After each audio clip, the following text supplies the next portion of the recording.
The Melbourne Sports and Entertainment Centre, venue for the 1992 Australian Gymnastics Championships, the major selection trials for the Barcelona Olympic Games. So Olympic dreams could come true with a good showing here. Olympics is my ultimate goal, so I've got to get there. That's what we're here for at the moment. I'd be really happy if I made it. I mean, I've worked so hard till now. I suppose all you can do is give your best shot. I'm not after the 9.8s anymore, I'm after the 9.9 and the 10s now, so I want to really put on a good show this year. A lot more pressure, I mean, but it's more from yourself, like you just really want to do so well so that you can go.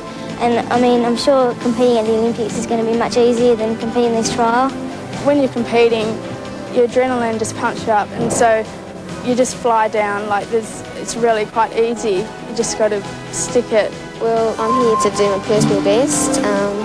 Bars is probably my best apparatus, and I'm hopefully get a gold this time. Last year I got silver. I'm definitely hoping to make the team, and I think it's definitely possible, but no one's a certainty.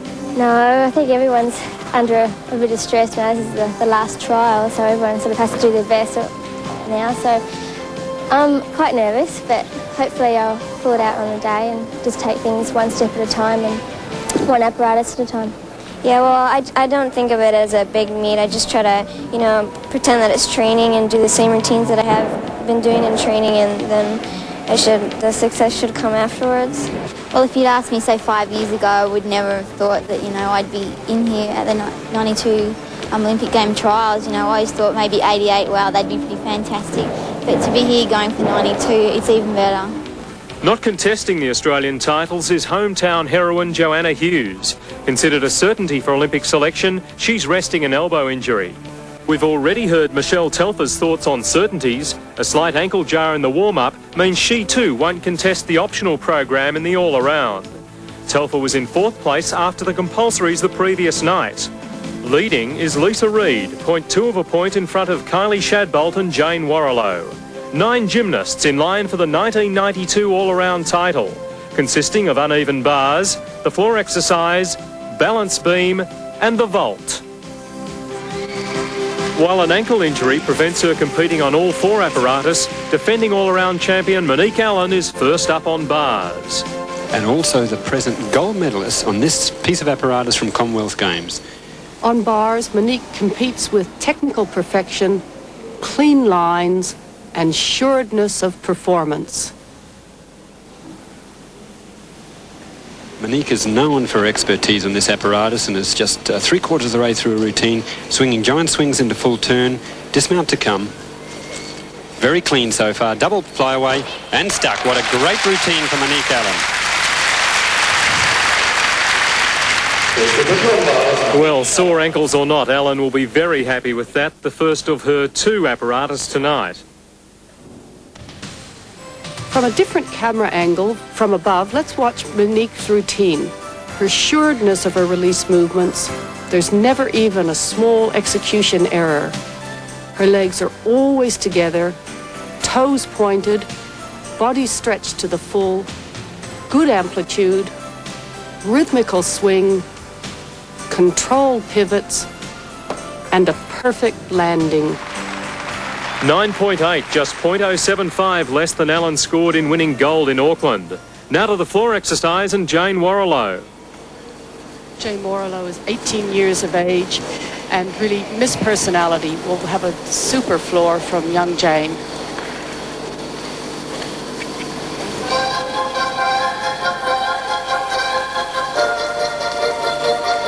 Jane is a very powerful gymnast, and we should see her demonstrate tumbling passes that show off her quite phenomenal strength. Here's the first pass, round off, whip salto, flick-flack, double pike somersault, no problem at all. Very strong music befitting the character of the gymnast.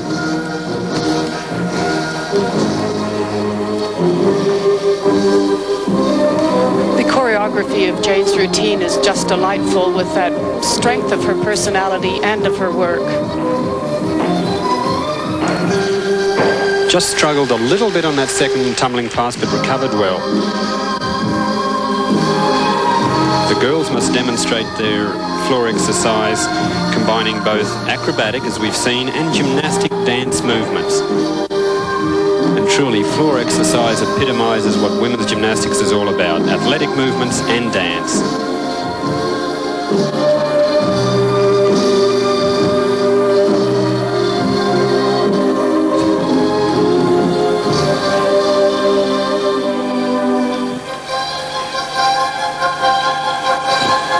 Jane's preparing for her third tumbling pass now. The girls must demonstrate 3 acrobatic series. Flick-flack, double twist, well landed. A good performance by Jane Morrill of Western Australia. And the crowd really enjoyed that routine, and so should they.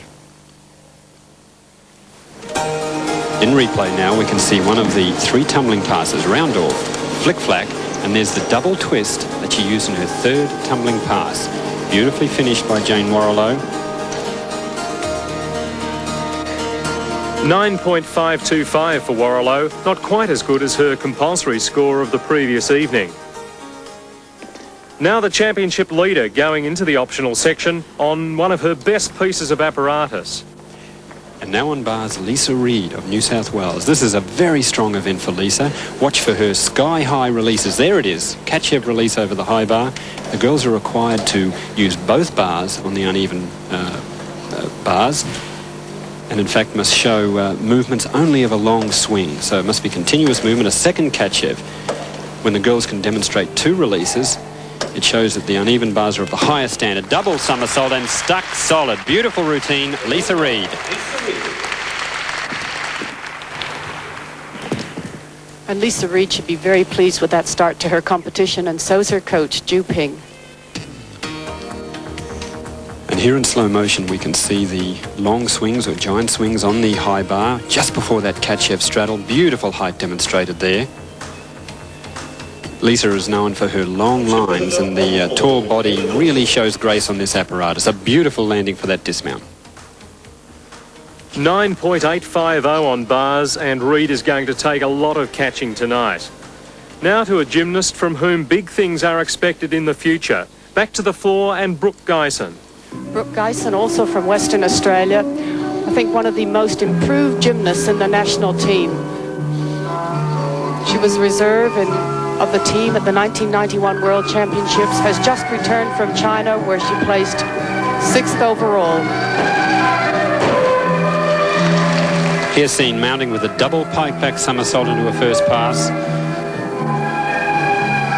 Again, it's important that the movements and the music harmonise well, as that's the essential character of floor exercise. The girls required to demonstrate both acrobatic movements and dance and gymnastics movements, as we just saw there. That movement, in fact, was named after the last Olympic champion from the Soviet Union. Second tumbling pass. Another double back somersault, very popular here tonight, a very high level of difficult gymnastic movement.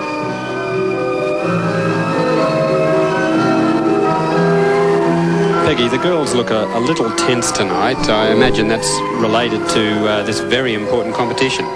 Yes, they're all showing extreme concentration. It's a very important competition for them. The last tumbling pass now.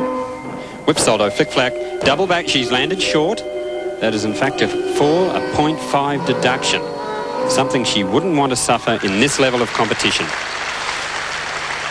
Given her experience, I think Brooke will come back and put together a very good competition.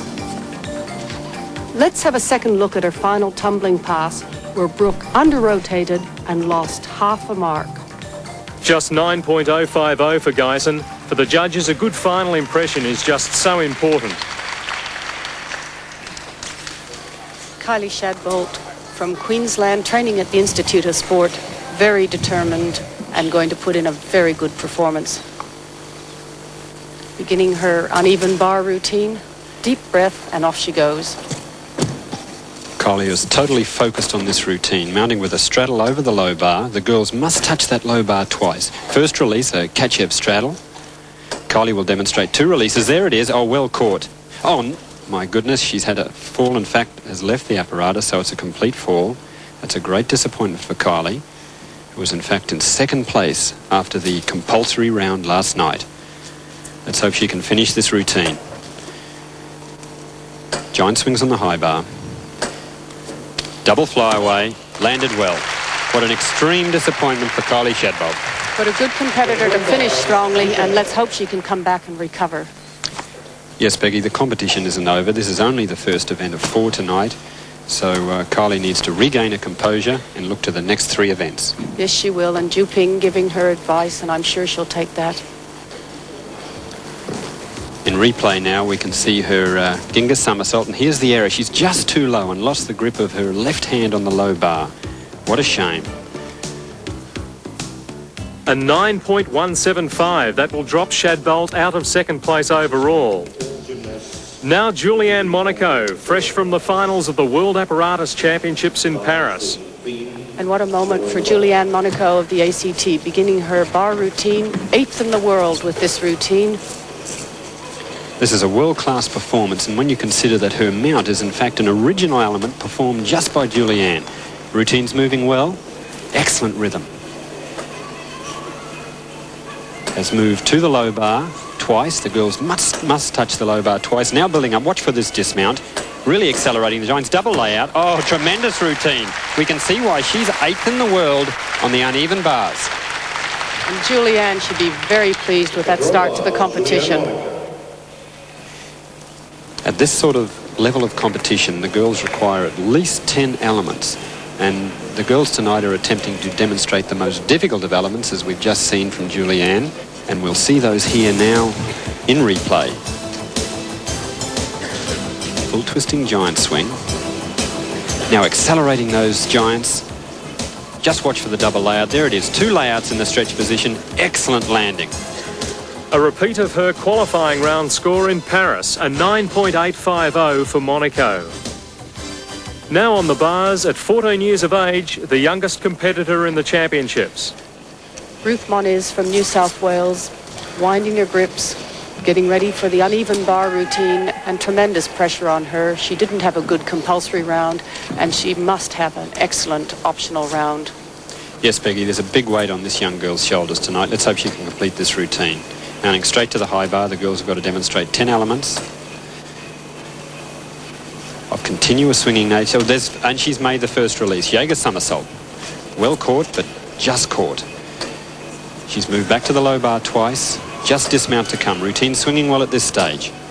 Double flyaway. Oh, great routine. Good start by Ruth Moniz of New South Wales. That She'll be should give pleased. her, yeah, great confidence to keep going. And Ju Ping obviously delighted that she's had this good start. In replay here, we can see the movement back to the low bar. This young lady demonstrates beautiful line of body and foot and leg line. Look at that stretch line through the body in her giant swings. Here's the double flyaway. They're looking for a still landing. That's a competent finish by Ruth Moniz. Having performed badly the previous night on bars, 9.6 is a big improvement. Now joining Tracy Gibbs. It's critically important that the movement and music harmonise. And at this stage, Tracy is demonstrating those features. One of those gymnastic features, a special leap, where Tracy puts the back of her calf to her head. And then to the very popular handstand double pivot. Well controlled. More connecting moves to reach the corner. Deep breath. Tracy preparing for her last tumbling pass now. One of these tumbling passes must contain 2 somersaults. We saw that in the first pass. Last pass, double pike back. She's landed well. That's a good finish to this first optional floor exercise routine tonight. We'll watch again the final tumbling pass. A double back somersault in a pike position. Good height, good landing. A mark of 9.275 on the floor for the 15-year-old. After the first of 4 rotations, Lisa Reid has extended her lead over Jane Morrill to more than half a point.